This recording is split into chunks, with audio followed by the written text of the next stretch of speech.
President Trump's team today absolutely nuked the baseless claims theory. My goodness, it was fantastic today. The 10 o'clock version, not so good. But 1 o'clock came and Rudy Giuliani and Jenna Ellis showed up with their team, and it was the best hearing I've seen in any of these states. They brought evidence that I don't see how could be disputed.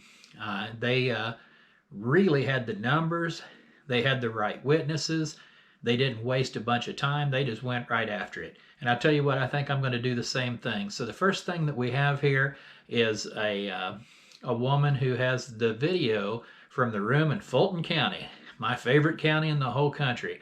Every video I seem to get on these guys, and now they are cooked. They've been caught on video, and I'm just going to let you see it. Okay, so what you're going to see happen at about 11 o'clock is, once everyone is gone, coast is clear, they are going to pull ballots out from underneath a table. Watch this table. So actually this will take a few minutes, but we did not know when we first watched this, okay, is it normal to store suitcases of ballots under a table, under a tablecloth? Is that how they run the place? Maybe this is what they've been doing all day. Maybe this is what they're doing under all the tables. So we went back and watched the video as a team of us. We don't see that. What we see is typically you're going to find ballots, back in this corner, or coming in through a door, and then they get moved and circulated throughout the room. And it can get a little confusing because they have these black containers of ballots. They have the U.S. Postal Service containers. But what we were trying to do when we determined that there were ballots being pulled out from underneath this table is, what was the chain of custody? Where did they come from? Who put them there? When did they put them there? We only reviewed this at about 1 in the morning last night for a couple of hours, so we're going to need about 14 hours to watch it carefully because we fast forwarded through it several times and could not find that particular frame, but here's what we can tell you for sure.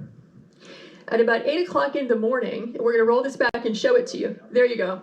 So now they're going to start pulling these ballots out from under this table.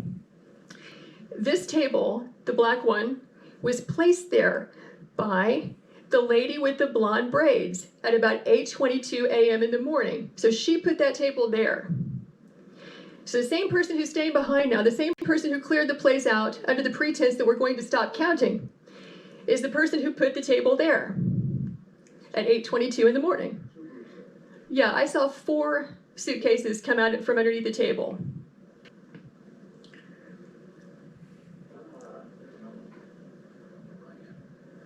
Yeah, upper right hand, you see the gentleman in the red. So he just pulled one out.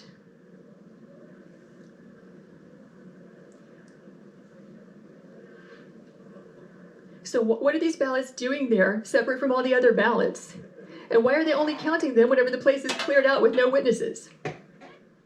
You remember the story, how the water main broke at about 10 o'clock and they sent all the people home because they was going to quit counting until the morning. Well, come to find out, there was witnesses that claimed there was people in there still counting, and of course it was dismissed and debunked and all these things. Well, lo and behold, the center happens to have footage. They happen to have cameras, security cameras that didn't belong to the government. They belonged to the center there, and it's all on there. And so you've got these Democrats in there dragging votes out from under tables. Fascinating. I don't see how they're going to explain that away. That should be interesting. Of course, there was a lady at the hearing. I believe she's a senator. She was at the earlier hearing. And she was livid, and she was very upset about this. And, oh, our Secretary of State, he's already debunked this. Well, how did he already debunk it? They didn't even see the video until last night. So it's the same old thing. It's debunked before the story ever even broke. So it kind of struck me as funny. This woman, she's very upset. She must have been in on it or something. But she was pretty upset about it. Check her out. And frankly, this has been debunked for weeks by our Secretary of State's office. I doubt he's seen the video. Then I think the courts will probably be able to handle this once you present your evidence to them. As I'm aware, there have been about 40 lawsuits dismissed already. The water main break that led to all this was a huge story on Election Day. And it sent people home, sent all the Republicans home, sent the watchers home, but it didn't send all the Democrats home. And so they just stayed on in there. They counted votes. They dragged them out in their coffins from underneath these covered up tables. And it was as sketchy as anything could possibly be. But the water main break was the cover under which they did this. But check this out. But he testified this morning that the leak occurred at 6:07 and was repaired by 8:07 a.m. From what I'm seeing here, I don't see anybody moving around to avoid a leak. No. He did state that the leak was greatly exaggerated and that it was not like wiped out the whole place, but I just thought that might be. What's that? I mean, the water leak, according to the commission chairman, was at 6:07 a.m. I'm told that we have a video that it was a toilet leak and not a water main break. And then there was facts and numbers and more facts and then more numbers. And this next fella is going to break it down for you, and you're going to see that how many thousands and thousands of votes, even outside of these, probably was the pre-made ballots that we've heard a lot about under the tables. But this guy tells you the story of the numbers yet again from a different angle, and just showing you how much fraud there was. What we are presenting to the court and to you today as the Georgia legislature are facts. Facts. 2,506 felons voted illegally in Georgia.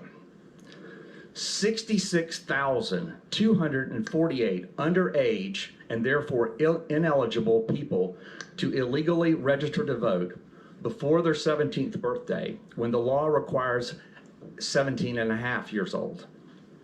At least 2,423 individuals to vote who were not listed as registered. 1,043 individuals to cast ballots who had illegally registered to vote using a post office box. 4,926 individuals voted in Georgia who had registered to vote after their Georgia voter registration date, thereby canceling their Georgia voter registration.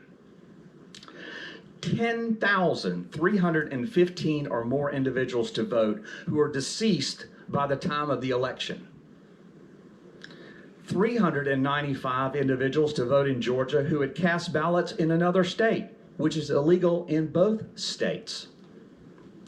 15,700 individuals to vote in Georgia who had filed a national change of address with the United States Postal Service prior to November 3rd, 2020. 40,279 individuals to vote who had moved across county lines at least 30 days prior to Election Day and who had failed to properly re-register to vote in their new county after moving, also in violation of Georgia law. The petition for contest will include affidavits of more than 100 Georgia voters sworn under penalty of perjury, attesting to and confirming multiple violations of the Georgia Election Code. And it's never a hearing without getting Dominion involved in it. And so Dominion apparently was very favorable if you was Joe Biden. And there's a statistician who's ran numbers along with all his team of math geniuses and numbers geeks. And they have figured out that if you voted on a Dominion machine, you had a 5% more likely chance that Biden was going to come out on top than other voting systems. But I'll let him explain it to you.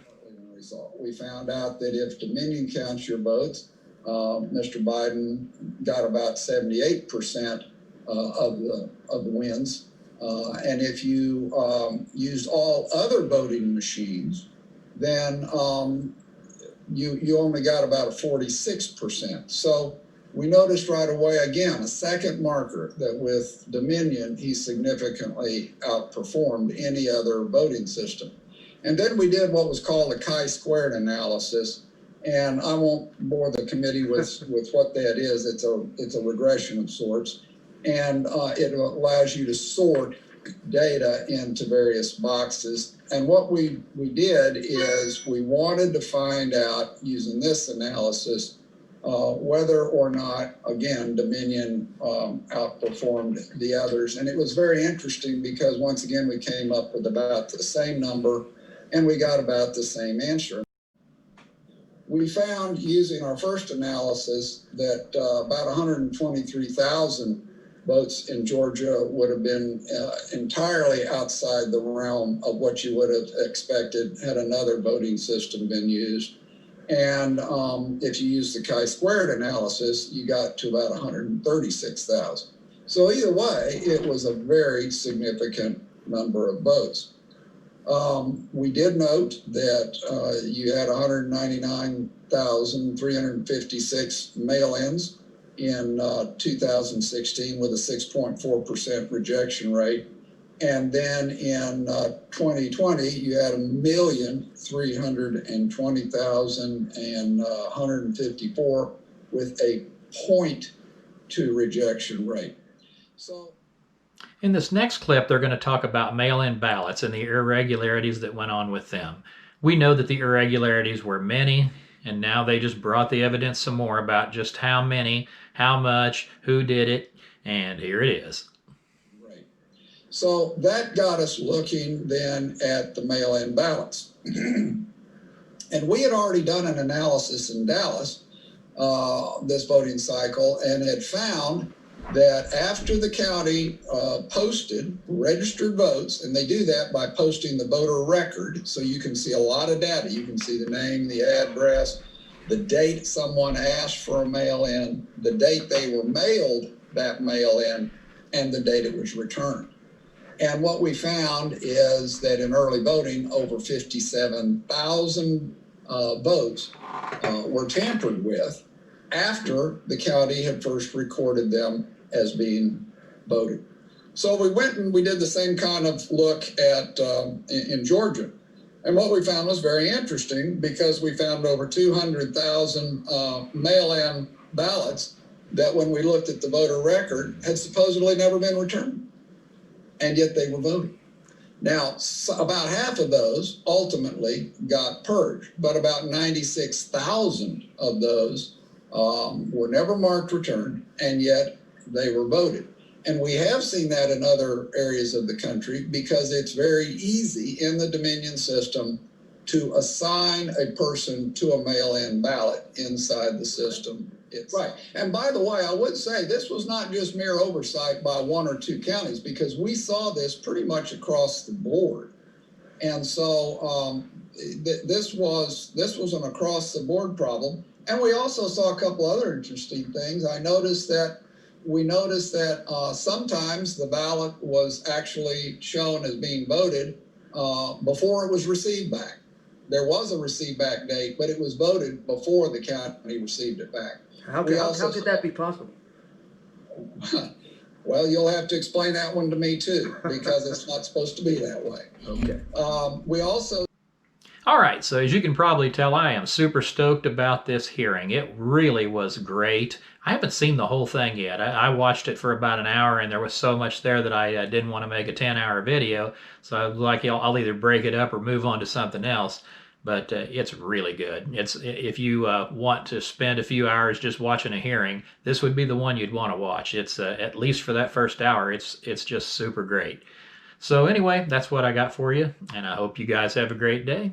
I'll talk to you in a while.